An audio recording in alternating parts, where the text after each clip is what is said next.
Hey there, ladies and gentlemen. This is the Forbidden Island game. Very popular game by Gamewright here, and I wanted to dive into it a little bit to let you know a little bit about it to see if maybe it's worth purchasing yourself or not. So let's go ahead and dive on into it.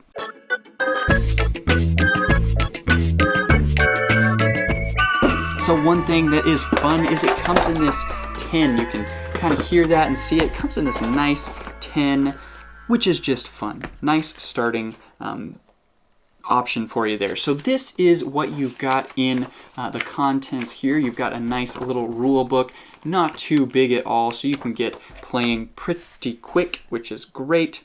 You've got this tracker right here that will move up with this thing here to let you know.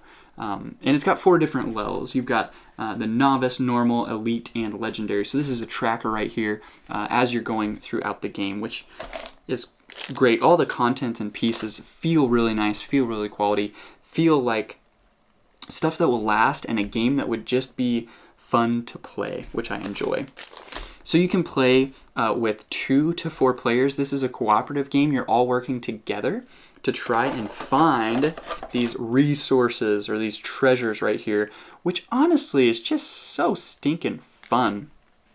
I mean, these treasures are legitimately super cool. They feel, I love the tactile feel of them. Like when you get one of these, it's like, yes, I got this treasure.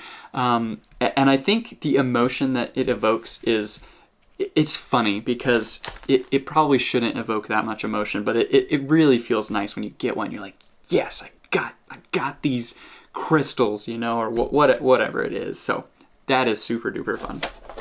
Then you've got your cards here, which has the 6 different character options right here. And then on the back of each of them, they all have the same thing on them, but it just tells you the order of play. Take up to 3 actions, draw 2 treasure cards, discard down to 5, draw flood cards equal to the water level. And then it tells you what your actions are. You can move, you can shore up on or adjacent tiles, give a treasure card on the same tile, or capture a treasure if you have 4 cards of matching. So you are these different characters, and they have different special abilities, like the diver can move through 1 or more adjacent flooded and or missing tiles for 1 action. So there's just different things that you can do for these different characters. I'm not going to walk through all of them. It's nice to have 6 different characters, even though you can only play with 4, and it's nice that they have their own little abilities as well, which is super fun.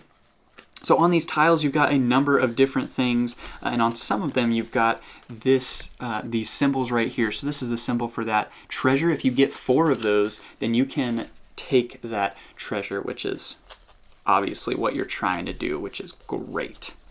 What else do we have here? You've got some special ability cards, different things, and then you've got the water rise card, so you move this counter up and make the game progressively more difficult as the island is sinking. But probably the most, I don't know if it's the most important, but you've got all these tiles here you're going to put out, and this is going to be your island, and then eventually they'll be flipped over, and so they have this blue side, which means they are flooded. So you've got the Breaker's Bridge right here that might eventually be flipped over and flooded, so you can't go through that one anymore, and it just makes the game more difficult and raises the suspense. So that's a quick overview of this game. It's a nice cooperative game. It is a game that it says ages 10 and up. I think you could go a little bit lower than that. It's fairly straightforward and simple for kids to understand and dive on into. It's a great family game as well. So one I've really enjoyed, one I think is really fun, and I specifically enjoy cooperative games. You're not playing against each other, but you're all going towards a common goal, which I think is really unique and fun. So hopefully that gives you guys a quick touch and taste of what this game is, what it does, and why it may or may not be right for you. Thanks.